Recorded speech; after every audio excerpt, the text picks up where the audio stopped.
हाय दोस्तों। तो पिछले एपिसोड के आखिर में फंगलंग अपनी माँ को याद करते हुए रोने लग जाता है और साशी को अपने पास ही रोक लेता है और वहीं रोते रोते सो जाता है।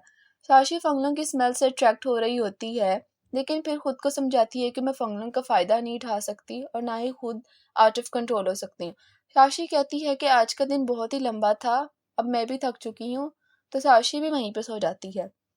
अगली सुबह फंगलंग की आंख खुलती है तो साशी को खुद के पास सोता देखकर बहुत हैरान होता है, लेकिन कुछ देर बाद ही इसे सब याद आ जाता है कि रात को इसने नशे की हालत में कैसी कैसी अजीब हरकतें की थी।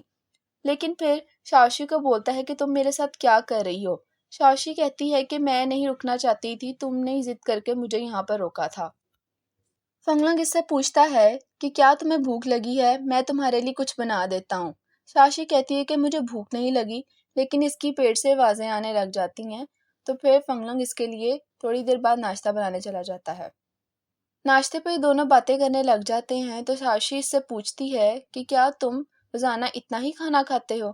इस पर फंगलंग कहता है कि जब भी अकेला होता हूँ तो मैं सिर्फ अमेरिकानो पीता हूँ। साशी कहती है कि जब तुम अकेले खाना खाते तो मैं यही फिक्र होती है ना कि खाना कहीं जाया ना हो जाए, इसीलिए तुम ज्यादा कुछ नहीं बनाते खाने के लिए। साशी इससे कहती है कि जब दो लोग इकट्ठे खाना खाते हैं तो ऐसे में तुम ज्यादा खाना खा पाते हो। तुम मुझे नाश्ते के लिए बुला लिया करो ताकि हम दोनों मिलकर नाश्ता कर सकें। मैं तुमसे एक दरवाजा छोड़कर ही तो रहती हूँ। और अगर तुम्हें ऐसा लगता है कि दो लोग काफी नहीं हैं तो मैं अपने साथ मिस चाय और शब्बो को भी बुला लिया करूंगी, फिर हम चारों मिलकर सुबह नाश्ता किया करेंगे। फंगलंग इसकी सारी बातें सुनने के बाद कहता है मैं तुम्हें माफ कर देता हूँ, वो इसलिए कि मैं बहुत शानदार हूँ और तुमने मेरी मदद की ताकि मैं तुम्हारी तरफ मुतवज्जे हो सकूं। इस सब में तुम्हारी कुव्वत इरादी या विल पावर का कसूर है, और ये इसलिए भी है कि मैं बहुत परफेक्ट हूँ। तुम्हारी इन सब हरकतों की वजह से हमेशा परेशानियां आती हैं, लिहाजा तुम गिव अप कर दो।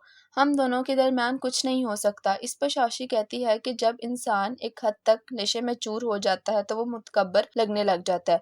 मुझे भी तुम में कोई दिलचस्पी नहीं और ना ही तुम मुझे पसंद हो, मुझे सिर्फ तुम्हारी सेंट पसंद है। साशी खुद से कहती है कि ये मैंने क्या कह दिया। फिर ये फंगलंग से कहती है वो इसलिए कि तुम बहुत ही टेस्टफुल इंसान हो, इसीलिए मुझे बस तुम्हारी सेंट पसंद है और इसके अलावा कोई और वजह नहीं। शाशी वहां से घर आ जाती है और मिस चाय और शब्बो इसका घर पर बहुत ही बेसब्री से इंतजार कर रही होती हैं और आते ही पूछने लग जाती हैं कि आओ हमें सारी बात बताओ कि कल रात क्या क्या हुआ, और शाशी सब कुछ बताने लग जाती है। फिर शाशी और शब्बो शाशी की रिंग चेक करने लग जाते हैं, ये देखने के लिए कितने परसेंट हार्मोन्स कलेक्ट हुए हैं।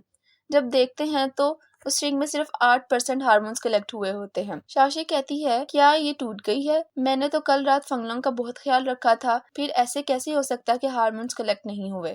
शाशी कहती है इतने थोड़े रेट पर हम घर कैसे जा सकेंगे। शब्बो कहती है कि तुम फिक्र ना करो, मैं अपना सिंगलर ठीक करती हूँ ताकि हम जल्द से जल्द घर जा सकें। शाशी कहती है कि मुझे लगता है कि हार्मोन्स कलेक्ट करना ज्यादा आसान है सिंगलर को ठीक करने से।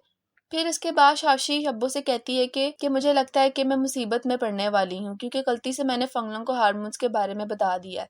शब्बो कहती है कोई बात नहीं, क्योंकि फंगलंग को तो हमेशा यही लगता है कि तुम पागल और अब नॉर्मल हरकतें करती रहती हो। मुझे पूरा यकीन है वो इस बात को ज्यादा सीरियसली नहीं लेगा।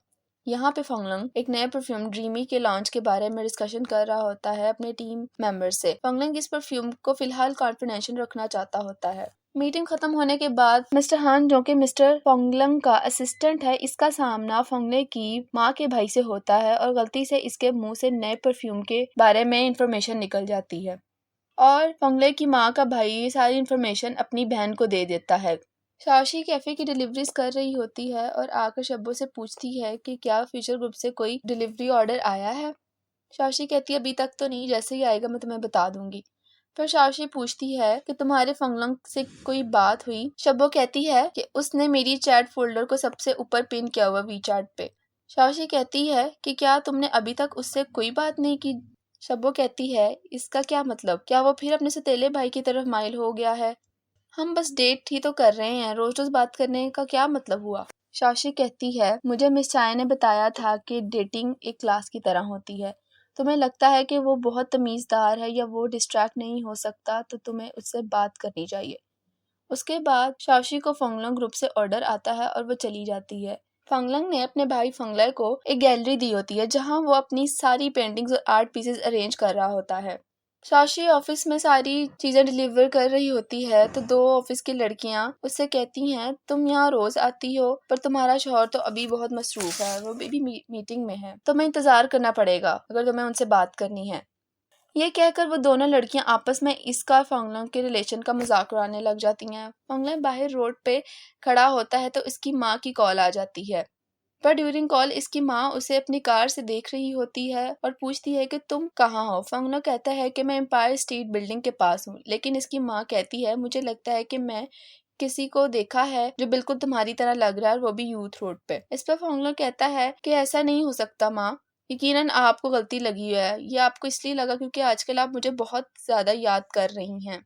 ये अपनी माँ को गाड़ी से उतरता देखकर वहां से चला जाता है और रास्ते में इसको शब्बो मिल जाती है और ये दोनों एक ब्रिज के नीचे छुप जाते हैं। फिर कुछ देर बाद फंगलंग इसे कहता है कि आओ मैं तुम्हें अपने स्टूडियो में लेके चलूं। शब्बो कहती है क्या तुम्हें पेंट करना पसंद है, तो इस पे फंगले कहता है हाँ। फंगले कहता है देखा तुम मेरे बारे में कुछ नहीं जानती और फिर भी तुम मुझे डेट कर रही हो, यकीनन तुम्हारा पहले भी कोई बॉयफ्रेंड रहा होगा। शब्बो कहती है क्या तुम्हारी भी कोई गर्लफ्रेंड्स थी।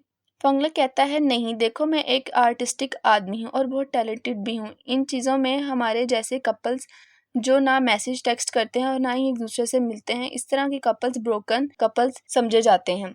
शब्बो कहती क्या हम एक कपल हैं, हमें एक दूसरे से मिलने की क्या जरूरत है। फंगले कहता है कि इसे तो कुछ नहीं पता, कहता है आओ मैं तुम्हें कुछ बताता हूँ। फंगला शब्बो से कहता है कि क्या तुम्हें पता है लोग एक दूसरे के प्यार में क्यों पड़ते हैं। शब्बो कहती है कि सिर्फ अपनी फिजिकल नीड्स पूरी करने के लिए और अपनी नस्ल को आगे बढ़ाने के लिए। चूंकि शब्बो एक रोबोट है इसीलिए इसको रिलेशनशिप वगैरह के बारे में कुछ नहीं पता और सिर्फ इसे उन्हीं बातों को पता जो कि इसके सिस्टम में पहले से ही फीड की गई हैं। फिर फंगले कहता है कि ये इसीलिए है कि जब कोई अकेला या तन्हा महसूस करता है या आप जो काम अकेले कर रहे होते हैं जब दो लोग मिलकर करते हैं तो वो रोमांटिक लगता है। सो डेटिंग का मतलब ये है कि एक दूसरे की लाइफ को रोमांटिक बनाएं। पर शब्बो कहती है मैं भी तो अकेली हूँ और मैं बहुत खुश हूँ। तो इस पर फंगले कहता है तो तुम फिर मुझे डेट क्यों कर रही हो। शब्बो उसे कहती है वो इसलिए कि मैं तुम्हें किसी और के साथ देख नहीं सकती। शाशी काफी देर से फंगलंग का इंतजार कर रही होती है। जब वो आता है मीटिंग खत्म करके तो वो आते ही अपने ऑफिस में चला जाता है और ना ही इसकी बात सुनता है। ये सब फंगले की सौतेली माँ का भाई देख रहा होता है और वहाँ एक वर्कर से पूछता है कि ये लड़की कौन है। वर्कर बताती है कि ये एक डिलीवरी वुमन है जो कि एक मिल्क टी शॉप से आई है और ये यहाँ पर अक्सर डिलीवरी करने आती है। वो पूछता है कि क्या ये डिलीवरी गर्ल फंगलंग के करीब है। वर्कर बताती है कि ये और मिस्टर फंग एक कपल हैं। फिर इसके बाद ये शाशी के पास आता है और इससे फंगलंग और इसके रिलेशनशिप के बारे में पूछने लग जाता है। अंदर कमरे में फंगलंग और मिस्टर हान परफ्यूम के बारे में बात कर रहे होते हैं कि सारी टीम को जब कहा था कि इस परफ्यूम को कॉन्फिडेंशियल रखना है तो इसकी सारी डिटेल्स बोर्ड मेंबर को कैसे पता चली। फंगलिंग मिस्टर हान को कहता है कि इसकी वजह तलाश करो कि परफ्यूम का आइडिया किसने लीक किया है। फंगलिंग अपने रूम की विंडो से बाहर देख रहा होता है कि शाओशी इसकी सौतेली माँ के भाई के साथ बात कर रही होती है। तो वो मिस्टर हान को कहता है कि शाओशी को अंदर बुला के लाओ और पूछता है कि तुम्हारा मेरे पीछे आने का क्या मकसद है और कहता है कि तुम ऐसे प्रिटेंड करती रहो, मुझे पुलिस बुलाने में कोई मसला नहीं।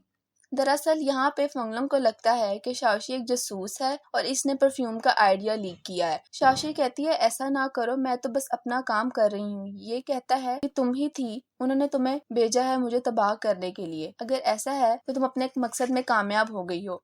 शाओशी कहती है कि तुम कुछ ज्यादा ही सोच रहे हो, मेरे पास अभी भी करने को बहुत सा काम पड़ा है। ये कहता है कि तुम कितनी सच्चाई से ये सब कह रही हो। शाशी कहती है कि मेरा मकसद तुम्हें नुकसान पहुंचाना नहीं है, इसका तुम्हारी जिंदगी पे थोड़ा सा असर होगा।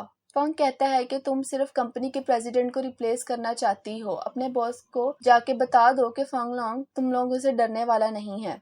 इस सीन में फंगलोंग को लगता है कि शाओशी इसके राइवल्स का जासूस है और शाओशी को लगता है कि फंगलोंग को हार्मोन्स के बारे में पता चल गया है, लेकिन दरअसल इन दोनों ही एक दूसरे के बारे में गलत सोच रहे होते हैं।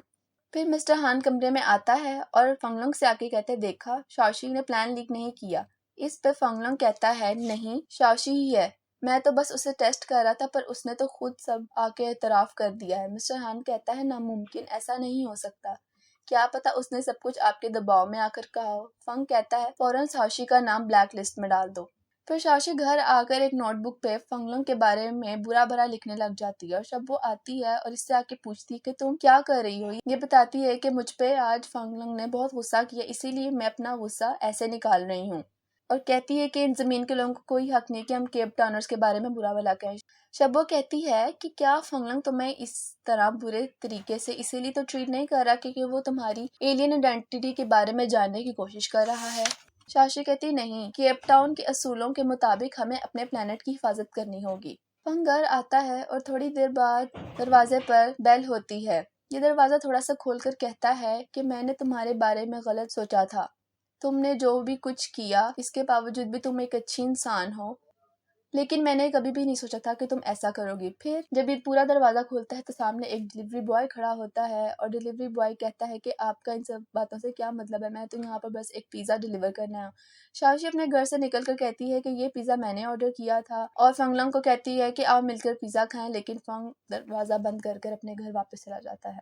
शाशी डिलीवरी करने अगले दिन फ्यूचर ग्रुप यानी कि फंगलंग की कंपनी में जाती है, पर गार्ड्स इसे कहते हैं कि आप अंदर नहीं जा सकती क्योंकि मिस्टर फंग ने कहा है कि आपका अंदर आना मना है और आपका नाम ब्लैकलिस्ट में डाल दिया गया है। वापस आकर शाशी खाने की रेसिपीज पढ़ने लग जाती है क्योंकि इसने एक आर्टिकल में पढ़ा था कि किसी भी मर्द को मनाने का बेहतरीन हल ये कि उसके लिए खाना पकाया जाए। फिर ये खाना पकाने लग जाती है और फिर ये चिकन को पकने के लिए ओवन में रख देती है और दूसरी डिशेस बनाने में मसरूफ हो जाती है। लेकिन कुछ देर बाद ओवन से धुआं निकलने लग जाता है और जब ये ओवन खोलती है तो हर जगह धुआं हो जाता है। फंग अपने घर जा रहा होता है कि इसको शाशी के घर से कुछ आवाजें आती हैं।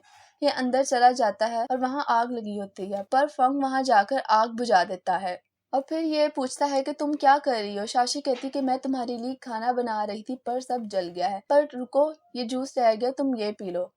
इतनी देर में वहाँ पे फायर एक्सटिंग्विशर चल पड़ता है और जगह पानी हो जाता है। ये दोनों फंग के घर चले जाते हैं।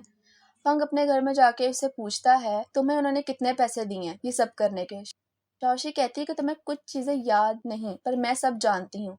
अगर हम चीटिंग की बात करते हैं तो वो तुम हो जिसने ही सबसे पहले शुरू किया था। शाशी कहती है तुम्हें क्या लगता है कि तुम मुझे ऐसे तंग कर सकते क्योंकि मैं तुम पे गुस्सा नहीं करती।